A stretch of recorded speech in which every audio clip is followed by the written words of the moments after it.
Hello, Madison SLPs, and welcome to Module 3. In this module, we will be talking about Criterion referenced curriculum-based tools that we can use within our evaluations.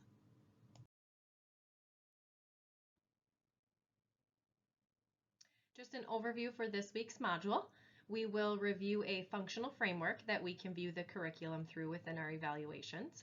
We will then review some various types of curriculum-based assessments, contextualized assessments, and academic activities.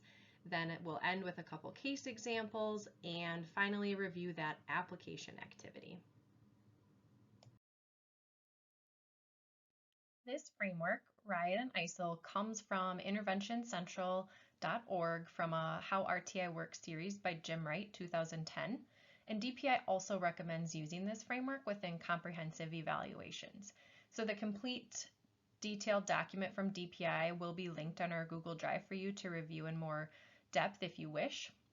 Right now I'm just going to kind of go over a brief overview for you.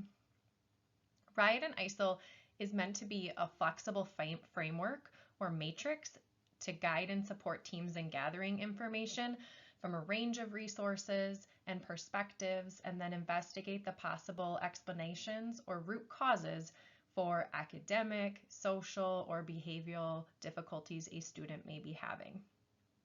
It notes relevant information to gather, and it can help teams organize that information to really dig into those possible underlying root causes of challenges a student may be experiencing. As you can see in that horizontal top row going across, we have RIOT, so review, interview, observe, test. And these are 4 potential sources of student information so that we get a variety of sources.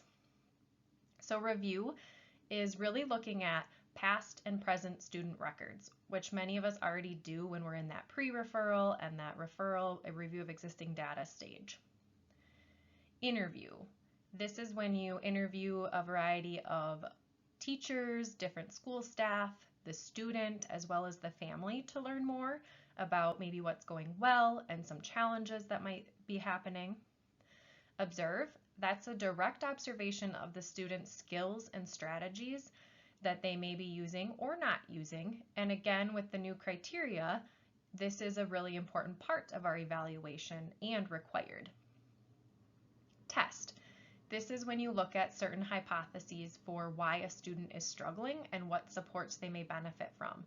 So this is going through and doing some of our standardized tests, our dynamic assessments, our language samples. So it's really things that you're already doing. It's just maybe a different way to look at it.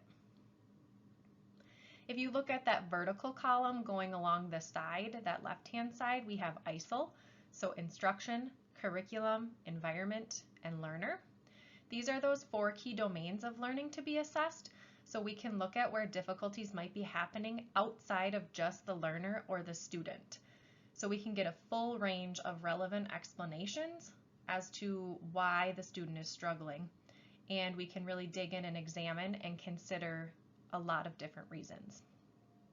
So instruction relates to those instructional practices and teaching strategies that may help or hinder success. So for example, let's say you have a classroom teacher who's really awesome at activating prior knowledge before moving into content, and that really helps the student. That's really good information to have. And maybe there's another teacher who doesn't do that as well, and we see that the child might struggle a little bit more in that content area or class. Curriculum. This gets into those knowledge and skills that students are expected to learn. So it's those goals for teaching and learning. It's going to be the standards, the materials, assessments and activities that a district chooses to use to meet those standards, things like that. Environment. This is factors in a student's school, community, and or home surroundings that can help or hinder their success. So maybe a student does not have a very good home environment that's conducive to doing homework, so our student never does homework. That's good to know. Maybe the student is struggling with transitions in the hallway between classes, and maybe through an observation we notice that it's due to some of the peers they're surrounded by, and by simply making a change in that, we see more success. And then learner or student, our student qualities unique capacities and traits specific to that student. So it could be things like their attention or lack of attention, maybe their study habits or their test-taking skills, self-efficacy, things like that. So many of you already know or do a lot of this within your evaluations.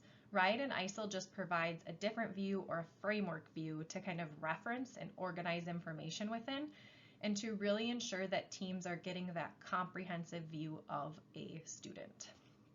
So I know that this framework could be familiar to some of you, maybe it's new, could be a little bit overwhelming, but by the end of this module, you'll see how we can use a small portion of it going through kind of that Riot piece with curriculum.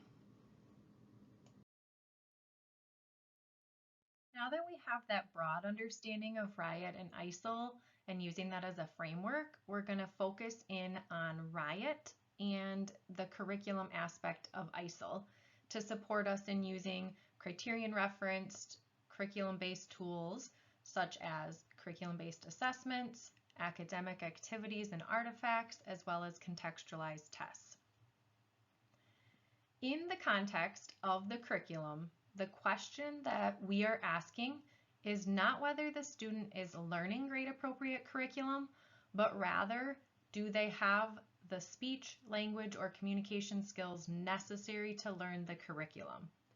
So does the student have the necessary skills to learn the curriculum? Nelson 2010 provides some more guiding questions to think about this and determine if the student has those necessary skills.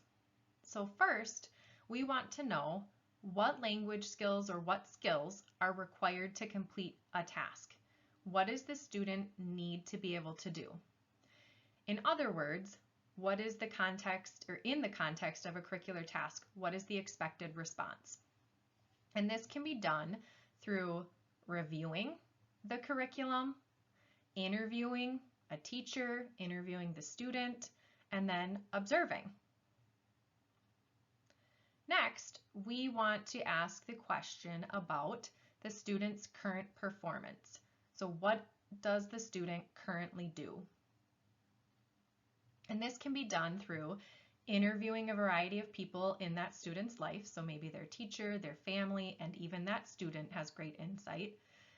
We can gather information about this from observations, and we're going to get information through testing, which is going to include the variety of tests that we might do. The third question we want to ask is, what does this student need to maybe learn to do differently?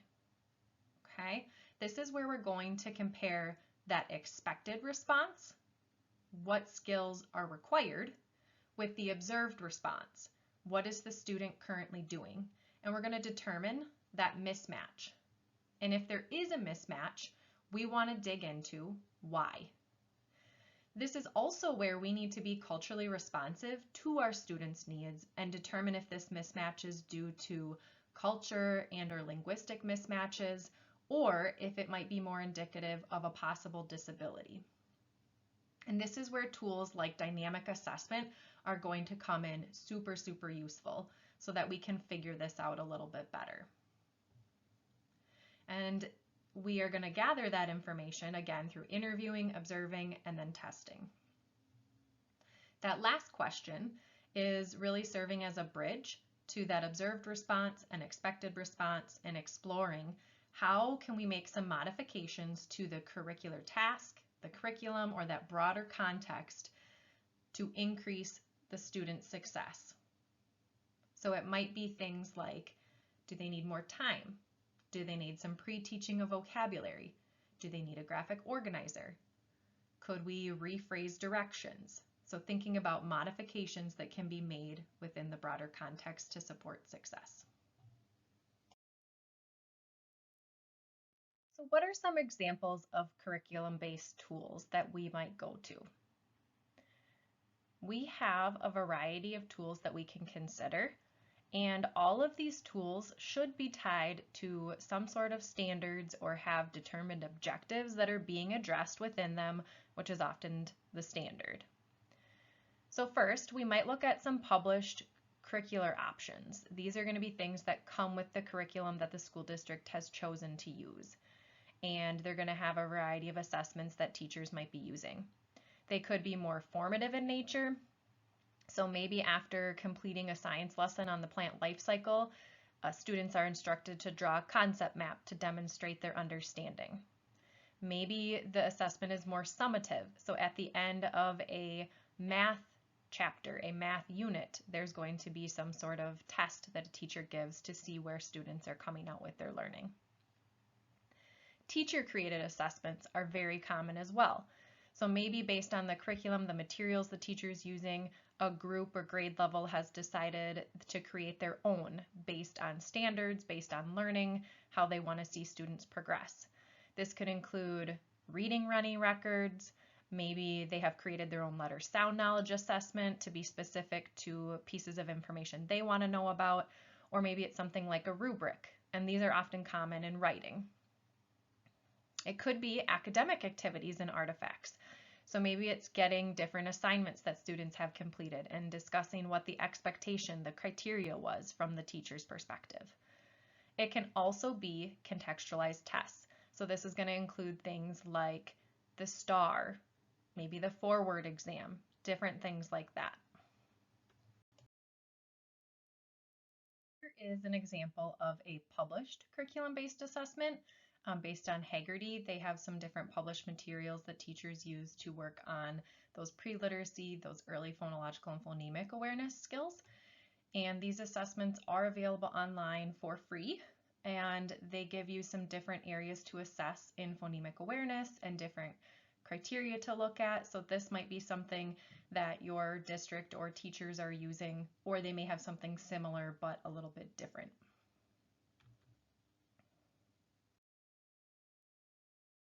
Here's an example of a teacher-created rubric in the area of reading. So this could be something that a grade level, a group of teachers works on together, and they have some expectations for fluency, comprehension, retelling, and at the top you'll see their criteria are listed as beginning, below, meets, exceeds. You could even add points 1, 2, 3, 4. And they list out their criteria or what's expected. So an area we might be interested in is that comprehension, retelling. So if we look at where a student needs to be to meet that criteria, they need to be able to tell most key facts and the main idea, and mostly in a sequential order. So this could be something like a kindergarten, first or second grade rubric that a group of teachers has created.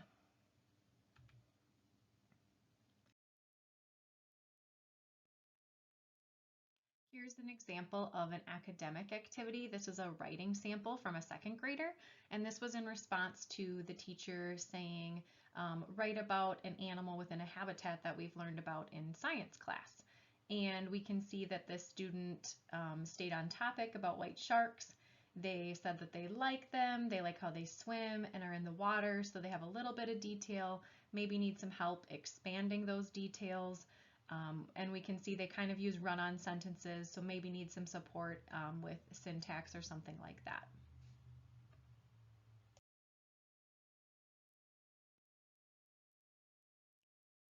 Contextualized assessments may also be referred to as curriculum-based measurements, or CBMs, and these are different than curriculum-based assessments because they're not always tied to a specific curriculum, and they measure students' academic growth along with evaluating the effectiveness of instruction in the classroom.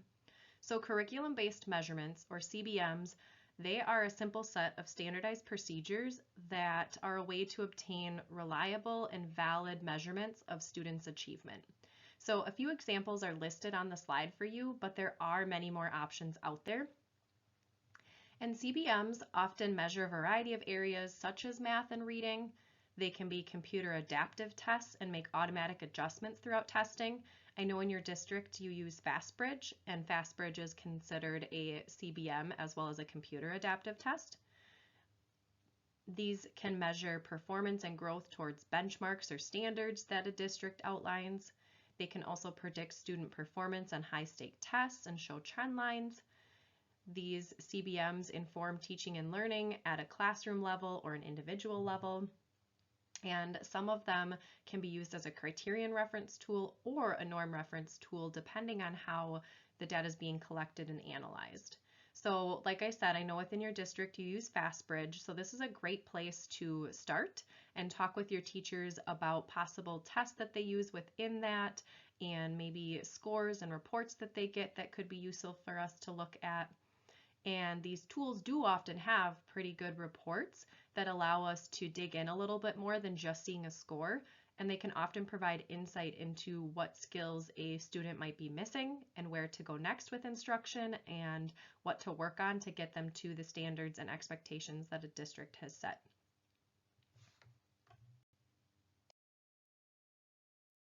Whenever we're doing any type of assessment, we always need to consider that role of language differences and associated linguistic and content biases that occur within our assessments. So linguistic bias refers to that disparity between the language used on the test or task and the language or dialect used by the student. And that content bias occurs when the test stimuli reflect the assumption that all students have been exposed to the same concepts, the same vocabulary, or have had similar life experiences.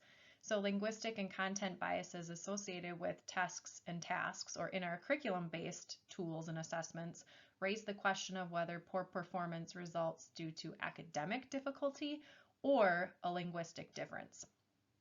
So just some really brief examples of things to keep in mind when you're doing some Criterion reference curriculum-based tools is certain vocabulary words might be challenging. So for example, in one study done by Newkirk, Turner, and Johnson, they found that home vocabulary can actually be very challenging in math word problems for some of our EL students because they're more likely to know these words in their native language rather than English, limiting their exposure to English, making those words less familiar to them. So even though those words might appear on these commonly frequently occurring word lists, it doesn't apply to all students, especially students who come from that diverse background. Another example is grammar. There was a study done on children who speak AAE and how they infrequently produce S in the third person singular context, and they may not comprehend it as a generic and verbal marker. So when they're doing math problems, math word problems that include these grammatical structures, it could be more cognitively tasking and a barrier to their success because of that dialect mismatch. And there's many other examples and many other considerations to take in when we're doing assessments, but we need to be keeping in mind linguistic and content biases that impact our student performance on various assessments and how it can interfere with the accuracy of our assessments, making it difficult to determine if students truly have the academic difficulties or if there's maybe that difference. And again, that's where that dynamic assessment is going to be key for us too. And this is also why that RIOT and ISIL framework is useful, so that we're being culturally responsive to all of our students and we're getting that holistic picture by gathering information from a variety of sources and a variety of learning domains. Into two case examples for you. So here we have Julie, who is a 6th grade student due for reevaluation, and this is a team reevaluation due to the increased demand she's experiencing within middle school. And if I kind of go through RIOT and look at the curriculum, we can see that first I'm going to review student records. She's been receiving speech and language since kindergarten, working on grammar, vocabulary, and organization. So I'm going to see, is there anything new or different that maybe I'm not aware of? I'm going to conduct some interviews. So from talking with Julie, I find out she's feeling overwhelmed, writing is hard, and sometimes she's just not sure where to start with assignments. Talk to her teachers. They say they give her multiple attempts at writing assignments so she can meet the expectations. In her oral and written language, sometimes she's missing information, she's disorganized, and they do notice those grammatical errors, and she does appear to be behind her peers. Talking to her family, they also share that she's overwhelmed and she has difficulty understanding tasks. If I go into observation of the curriculum, so I go into the classroom during social studies, I see them working in small groups, and I note while they're engaging in a discussion about the content they had just learned, she's using non-specific language 15 different times across 10 minutes, and sometimes her peers are confused. So kind of keeping track of that academic vocabulary she's using within a conversation. Moving over to testing and understanding the curricular demands. Okay, I did 2 standardized assessments. The CEL 5, I see that she got a standard score of 81. I look in the manual and that cut score that gives us the best sensitivity and specificity is 80, so she's right on the cusp of it. I do the TNL, her standard score is 85, cut score is 92, so she's lower, and that would make sense given some of the concerns. And then I really want to dig into a curriculum-based assessment and academic artifact, and that's going to be a writing sample and a rubric.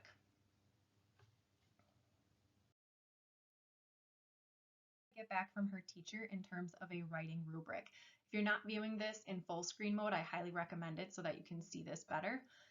We can see that 4 is that gray area, and that's meeting expectations.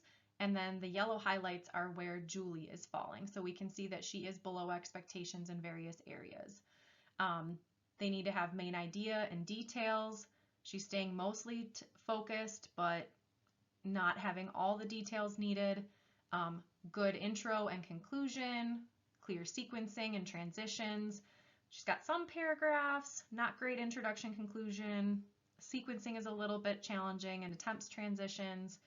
The teacher wants them to use, literary devices, complete complex sentences, develop that writing more. She's using basic vocabulary, little awareness of the audience, so maybe not using quite complex language. We look and see her capitalization, punctuation, spelling is generally meeting expectation. That's good, but we still see some errors with that grammar and run-on sentences. So now that I have done a little bit of my testing and observations, I've collected that curriculum-based assessment. Now I'm going to reflect on Nelson's questions for curricular demands. So I'm trying to think about, does the student have the language skills necessary to learn the curriculum? So first, I'm going to look at the skills that are required. I might pull up a couple standards, or I look at what the teacher has shared with me, and I can see speaking and listening. They need to have logical order, main ideas, details when they're talking and writing, language conventions. They need to be using correct grammar and more complex sentence structures. Okay, so that's what's required. Next, I'm going to reflect on, what is Julie currently doing? She's on topic most of the time. She has some relevant details. She's attempting transitions, and the teacher shared she's using basic vocabulary, sometimes starting to use academic vocabulary, so that's good. And she's using some writing mechanics or conventions like punctuation, capitalization, working on spelling, so that's good. And then I'm going to look at, what could she learn to do differently? What's that mismatch between the skills required and what she's currently doing? And I can see that she needs some support in narrative and expository skills, organization and sequencing, as well as vocabulary, and then that complex syntax. And then 4, what are those modifications that could be given to her to increase her success? Some things we might consider is if she did some sort of brainstorm or think aloud before writing activity and filled out a graphic organizer with some support for planning and sentence starters, could we see that oral and written language bridge together for higher success? If she's given a vocabulary word list as support, whether it's in an oral discussion or in a writing assignment, does that help her be more successful? So overall, when we kind of converge the evidence that we've collected so far, we can clearly see that she does not have the language skills to master the curriculum for 6th grade students looking at those state standards. So there is that significant discrepancy between her performance and what's expected, and there is definitely that educational impact. We can see that she's struggling within those discussions, those interactions with peers, as well as in those assignments.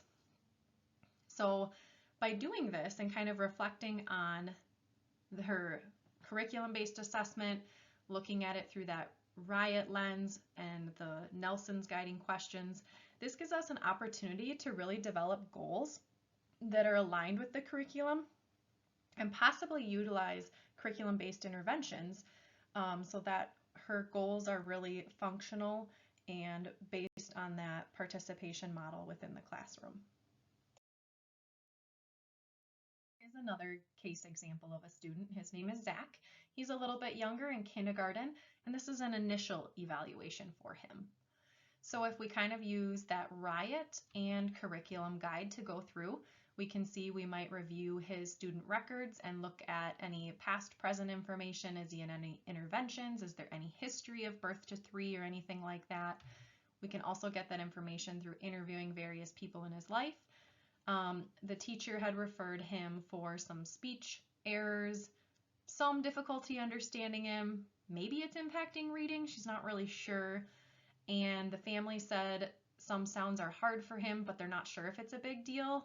But they did want to move forward with a referral just to check it out.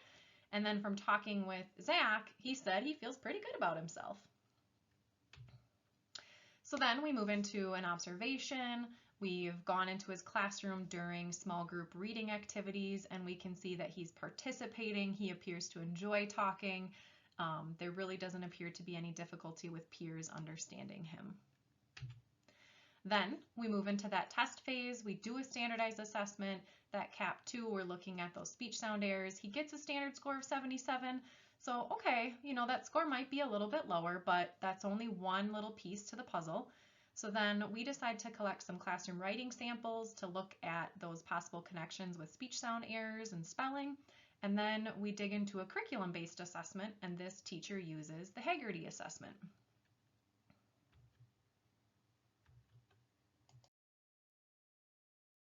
Assessment is that assessment of phonemic awareness skills. And as you can see, there's a variety of tasks that we're looking at. And then we have Zach's scores on the right-hand side. And there's criteria there at the bottom of the slide.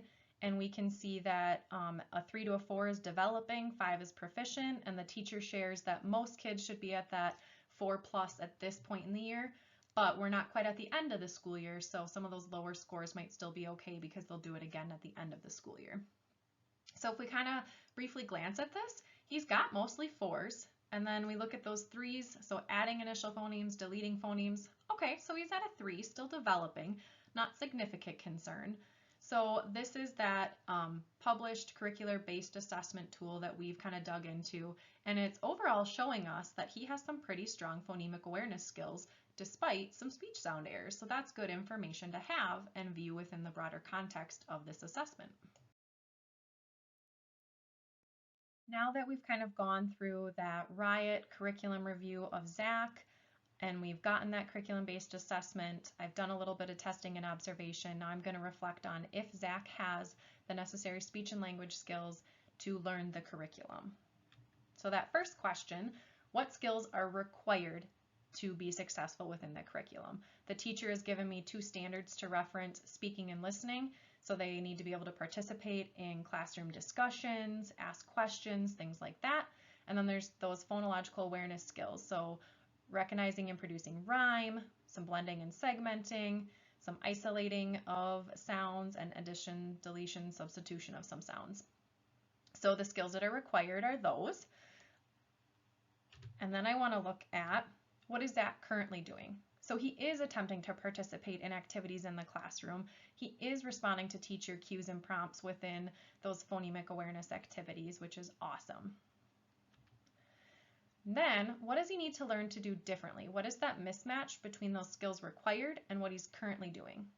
So he does have some difficulty with speech sounds, and we do see some of those phonological phonemic awareness skills might be a little bit of a struggle, but he's responding with cues and prompts from his teacher. So the mismatch doesn't seem to be significant. So then we're going to think about what modifications could be provided to increase his success. Now this does not mean through an IEP per se, but rather within that classroom, what kind of modifications could we consider and what level of support might he need? And we're going to explore that through our evaluation so we can feel more confident saying, if there is an identification of a disability or not, and if this would require specially designed instruction through special education. So he's responding to cues and prompts within phonemic awareness activities. We're going to check out stimulability. We find out he is pretty stimulable. We do some coaching with that classroom teacher and say, hey, when you're doing some of these activities, see if you give him a few prompts or cues and how he responds. And the teacher decided to do some one-on-one or small group, and she's trying it out and finds out, hey, he's responding fairly well. Great. Maybe the teacher does a little bit of extra auditory bombardment too, and throughout your evaluation window, maybe you do a little bit of trial therapy as well, so that you can feel more confident about stating if there's an identification of a disability or not.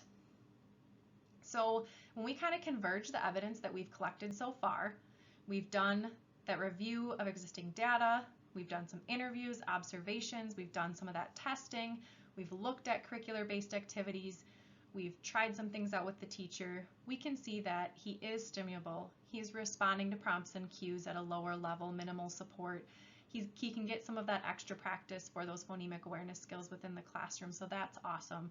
So we're not really seeing a significant discrepancy in his academic skills and that functional performance. Yes, there are some speech sound errors, but he is stimulable and he's responding to cues and prompts, which is great. Which then leads us to, there is not that educational impact for this student. He can still make progress academically and functionally. So here we've kind of put together what we have so far and showed that this student really should not be identified with a speech language impairment. Now that we have learned about RIDE and ISIL, we've talked about a couple different options for curricular-based tools to explore, we've used those guiding questions from Nelson, we can really see we get a lot of value added from curriculum-based tools. We can really understand the nature of the language demands in the classroom, both oral and written. When we look at the curriculum, we connect it to the standards, we can see what's required, we can identify those mismatches, and then we can dig into the student's ability to handle those demands. What's challenging? What facilitates success? Which gives us great information for dynamic assessments. We can see what level of support does this student need, and is it significant or is it minimal, and just some simple modifications can be made for this student. Which leads us to that educational impact or lack of educational impact.